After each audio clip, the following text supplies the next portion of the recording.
चला पण आपलाच असा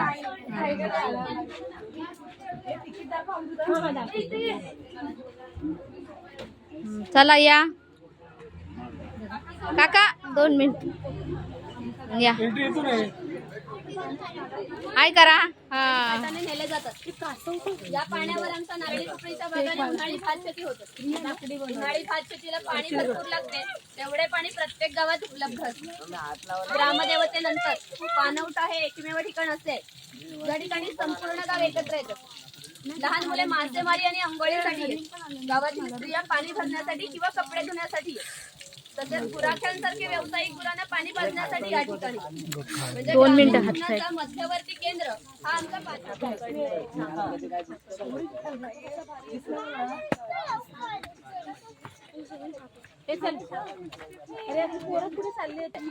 यामध्ये पूर्वी भाताचे पोहे मुसळाच्या सहाय्याने काढले जात असत.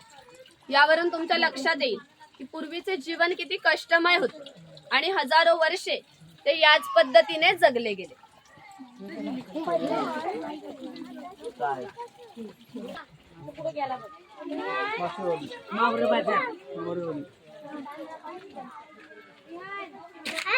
व्हिडिओ करत होते. मोबदला घेत नसे. ज्यावेळी मुलीचे लग्न होईल त्यावेळी मुलीचे वडील कासाराला एक छोटासा सोन्याचा दागिना देत असत. या व्यतिरिक्त कोणताही मोबदला कासाराला मिळत नसे. म्हणजे हा कासार 8 ते 10 वर्ष मुलीला क्रेडिट देत असत. म्हणजे पूर्वीची समाज रचना ही एकमेकांच्या विश्वासावरती आधारलेली होती. थोडक्यातच 12 बलुतेदार आपले काम कोणत्याही नफ्या तोट्याचा विचार न करता केवळ कर्तव्य म्हणून करत असत. बिस्लरी डस्टबिन मध्ये टाकायला घ्या. हो. हा चर्मकार आहे. चामड्याच्या वस्तू बनवून देण्याचे काम चर्मकार करीत असत. याच्या जोडीला मी आणखी एक प्रसंग सांगतो जो 500 वर्षापूर्वी घडला. इथून 80 किलोमीटर अंतरावर मार्लेश्वर नावाचे देवस्थान. एका पर्वतामध्ये एक गुहा आहे. गुहेमध्ये शंकराची पिंडी आहे. आणखी एक वैशिष्ट्य म्हणजे गुहेमध्ये अजूनही जिवंत साप. पूर्वी मार्लेश्वर देव एका गावामध्ये राहत होते. तेथील लोक वाईट मार्गाने वागू लागले.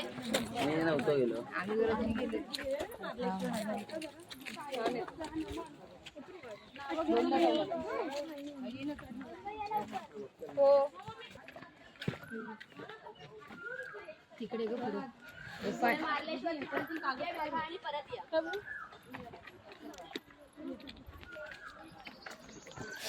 काय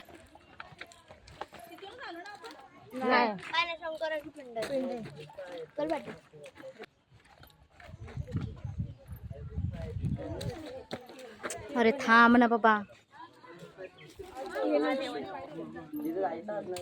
ओम नमः शिवाय. सुंदर वाटते ना. मस्त. इथं पण पाय लागेल. मागे दिवा आहे.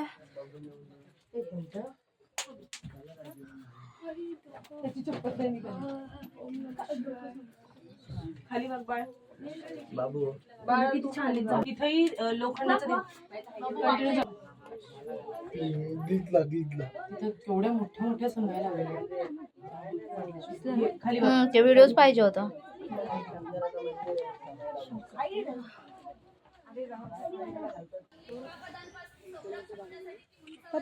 काळ्या बागेचा चित्त आहे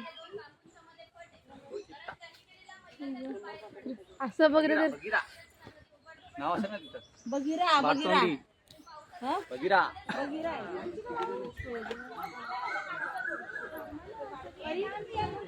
वाचायचा फोटो आपण आपल्या ग्रुपमध्ये त्यांना त्यांच्या ग्रुपमध्ये मला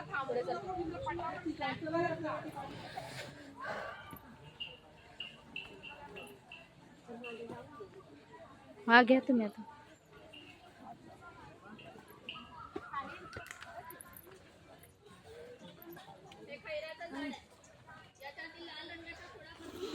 ते ऐकतीस जाता जाता बघू.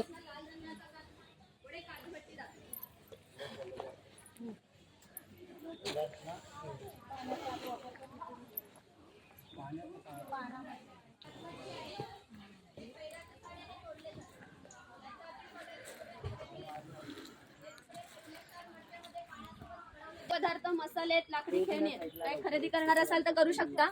आणि तिथून पुढे लास्ट पण शंख प्रदर्शन आहे. शंख प्रदर्शनला गाईड तुम्हाला वेगळा असणार आहे. आतमध्ये कॅमेरा अलाउन आहे, तिकीट चेक केलं जाईल आणि ते बघून त्याच्या बाजूने एक्झिट आहे. माझं गाईड इथपर्यंतच आहे.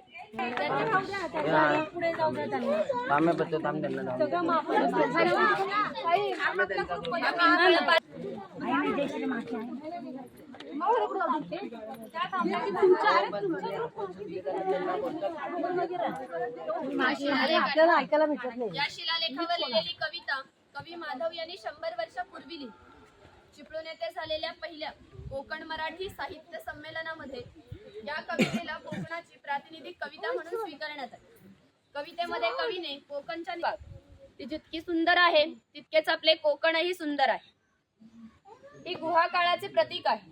गुहेच्या अलीकडे आहे वर्तमान काळ आणि पलीकडे आहे 500 वर्षापूर्वीचा भूतकाळ. इथून पुढे पाहणार आहोत की 500 वर्षापूर्वीची कोकणी माणसं कशी राहत होती, त्यांची समाज रचना, ग्रामरचना, खाद्य संस्कृती आणि परंपरा कशा होत्या. गुहेतून येताना सर्वांनी वाकून या.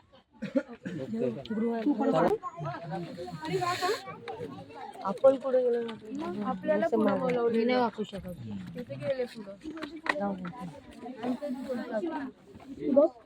काय कोण नाही बोल, कोण नाही खाली पूर्ण मम्मी सारखा वास खाली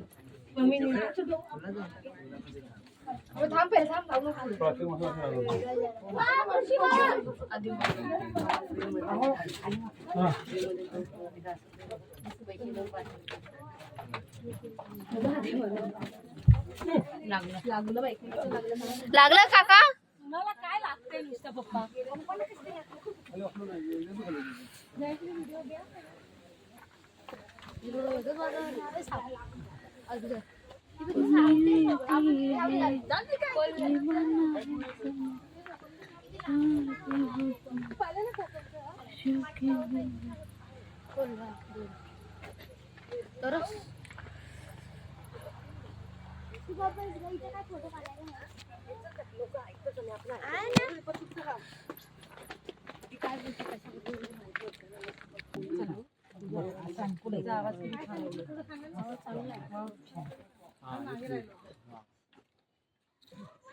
हे आहेत भगवान परशुराम. आपल्या पुराणामध्ये असा उल्लेख केलेला आहे की हजारो वर्षापूर्वी भगवान परशुराम होऊन गेले. त्यांनी संपूर्ण पृथ्वी जिंकून घेतली आणि जिंकून घेतलेली सर्व पृथ्वी त्यांनी दान केली. दान केलेली कोणतीही गोष्ट आपण स्वतःसाठी वापरत नाही, परंतु त्यांना राहण्यासाठी भूमी आवश्यक होती. आपण ज्या ठिकाणी उभे आहोत त्या ठिकाणी हजारो वर्षापूर्वी समुद्र होता. ग्रामदेवतेकडे जाण्यासाठी बांधल्या जात असत. आज आपण सुद्धा या पाखाडीने प्राचीन कोकण मधील ग्रामदेवतेकडे जाणार आहोत.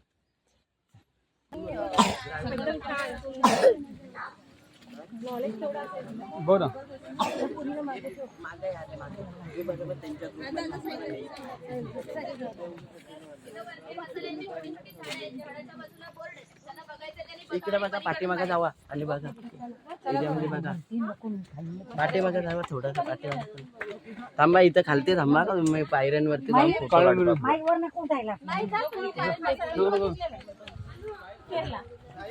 काय लवंगिरी वेलची रायते सगळं बघून माझ्याकडे नाही त्यांचा आयडी, मला बदलवलं तुला.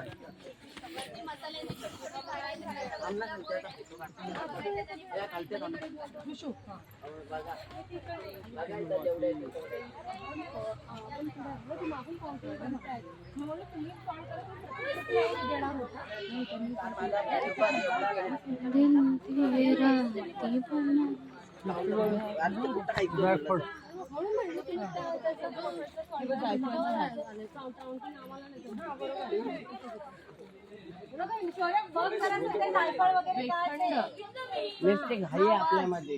उभा राहावा आता सगळ्यांनी एकदा आहे. मला हे दाबते त्यांचे उभा राहावा एकत्र.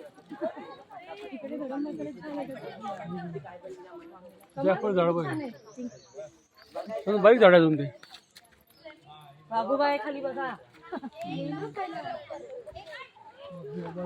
तू काय बाबूबाई ते असतात बघ आता. त्याचं नाव नाहीये.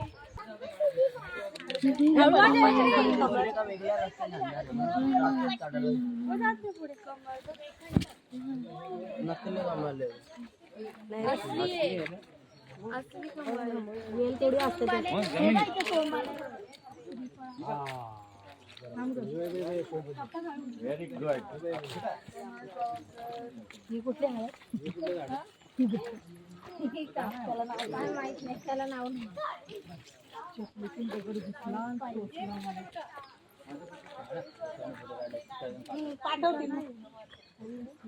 एक मिनिट पुढे चले ना. ए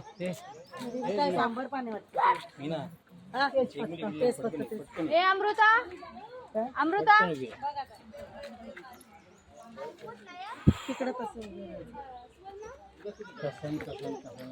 ओ पप्पा चला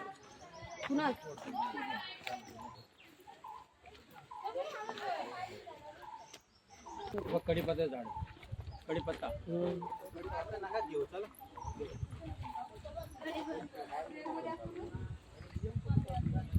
काढा पटपट ती काय आपल्या मागे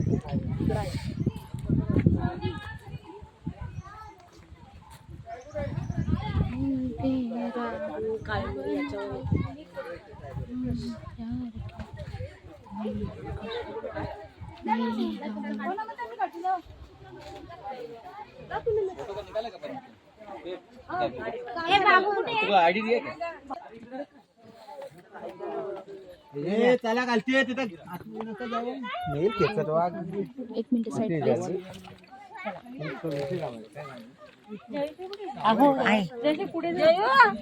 व्हिडिओ काढते आई तू मारतेस भीतीसाठी तर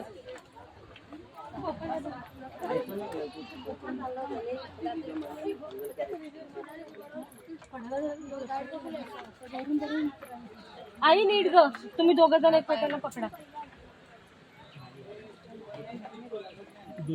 देवीचं मंदिर देवीचं मंदिर चला चला पुढे पुढे चला.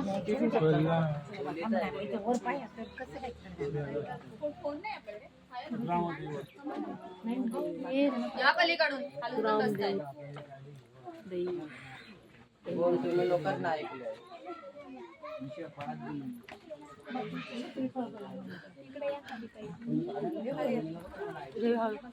आई तू नीट ये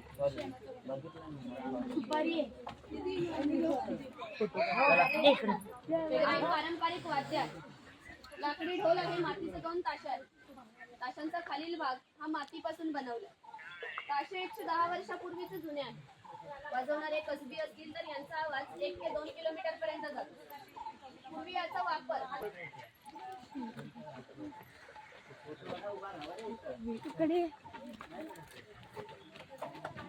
हा चव्हाटा देव आहे.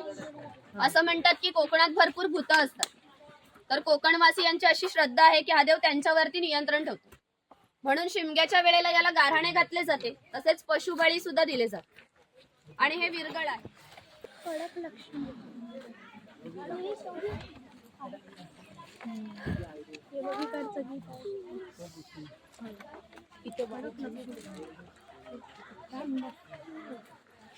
इथे कडक लक्ष्मी दाखवली. पोतराज लोक असतात ना, स्वतःला चापकाने मारून घेतात. ते लोक खेळ करण्यासाठी गावामध्ये येत असत. ते इथे दाखवले आहे. आपल्याकडे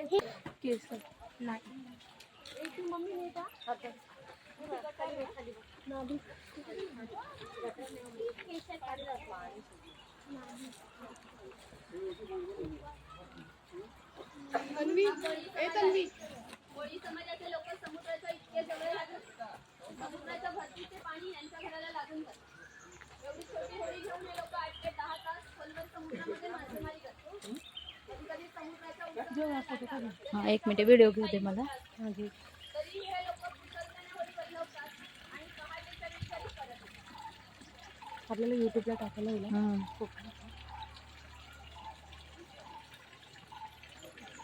गावातील थेट प्रतिनिधी म्हणजे खोत. धार्मिक आणि राजकीय बाबतीत पहिला मान खोतांचा असतो.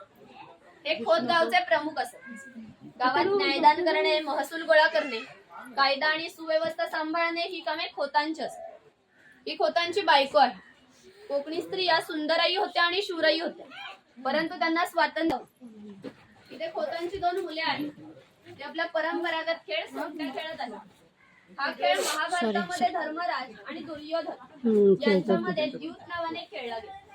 मस्तिष्की फासे असतात किंवा शंखांच्या कवड्या असतात, त्या टाकून विशिष्ट प्रकारचे दण मागितले जाते आणि त्या 2 मिनिटं सरत्या साईड सोंगट्या पुढे मागे सरकवून हा खेळ खेळला जातो. जर खेळणारे कसबी असतील तर हा खेळ 1 ते 2 रात्री. घराची रचना पहा.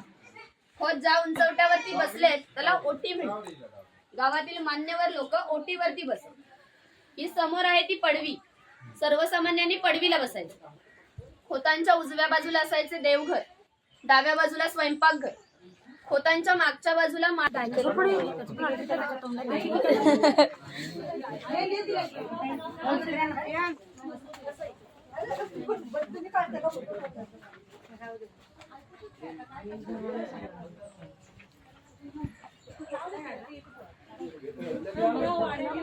हा शेतकरी आहे. याचं गवताचं घर आणि याच्या अपुऱ्या कपड्यावर जाऊ नका. हा आमच्या गावातील एक महत्वाचा उत्पादक घटक होता. पूर्वी त्याचं घर जसं असायचं अगदी तसं घर आम्ही इथे उभारले. ही समोर जी चूल दिसते हिला पिरसा म्हणतात. ही सतत पेटती ठेवली जायची कारण पूर्वी लायटर किंवा माचीस नव्हती. ही खोयनी आईचा वापर मासे पकडण्यासाठी बांधून ही पाण्यात ठेवली जाते. हिची अंतर्गत रचना अशी आहे की एकदा इथून आत गेलेला मासा हा पुन्हा बाहेर पडू शकत नाही. तिथे शेणाने सरवलेली टोपली आहे, तिला कोकणी भाषेत कणगी म्हणतात. तिचा वापर धान्य साठवण्यासाठी केला जातो. ही शेतकऱ्याची बायको आहे, ती शेतकऱ्याची मुलगी आहे. इथे पाळणा आहे. तो पाळणा शेतकऱ्याच्या घरात कायमस्वरूपी टांगून ठेवतो कारण आमच्या शेतकऱ्याच्या घरी दरवर्षी पाळणा हलत असतो. प्रत्येक शेतकऱ्याला 8 ते 10 मुले असतात. थोडक्यातच पूर्वीच्या काळी एकत्र कुटुंब पद्धती असते. हो.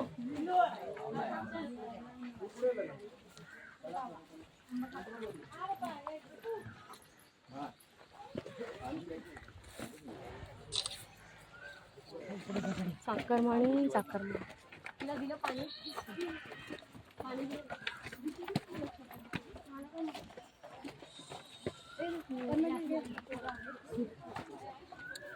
मध्ये मध्ये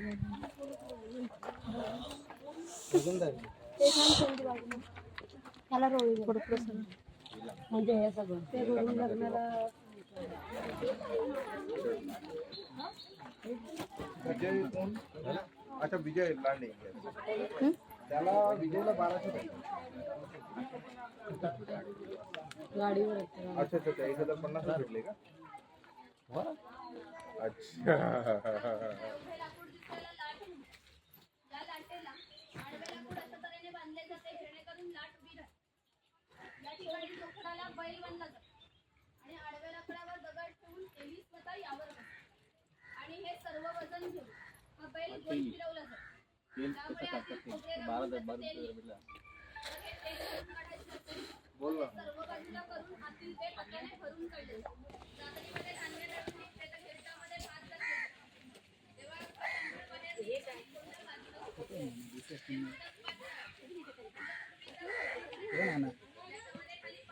नाना कुठे